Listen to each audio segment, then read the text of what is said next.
And Olivia, for you, talk about kind of if you had a request for startup, kind of like what are you looking for? Any particular opportunities and spaces in the market? Yes, we try not to be too maybe prescriptive in our own thinking about like what is the exact marketplace that needs to be built, because like the data will tell us, like the consumer base will tell us, like if the flywheel starts going on a marketplace, it's really, really hard to stop it. Like, to use the Airbnb example again, like if you were kind of very rigid in your thinking around like airbeds is never going to be like a big business, you would have missed kind of this massive investment opportunity.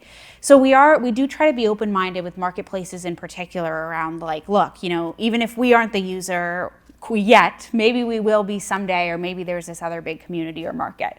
That being said, there are a couple big markets that we haven't seen maybe a massive, multi-billion-dollar marketplace emerge yet, where like, okay, maybe it's AI, maybe it's, something else, market timing that could emerge. So like, blue collar labor, like how people find jobs that aren't necessarily the typical office job, like that's still unsolved in many ways. Home rentals in many ways is still unsolved. Home services in many ways is still unsolved. So any of those big kind of greenfield markets, many of them actually still have room for a massive company. Some of the ideas have been taken already, but there's a lot still to build. Well, and I was going to say, by the way, I think sometimes you also end up with categories that have dominant products, but then they end up being a little bit like calcified. Yes, exactly. And I was actually just at a dinner with Sean Rad, who's one of the founders of Tinder, and Tinder, it's kind of a marketplace. It is, okay, it is. No one can tell me differently.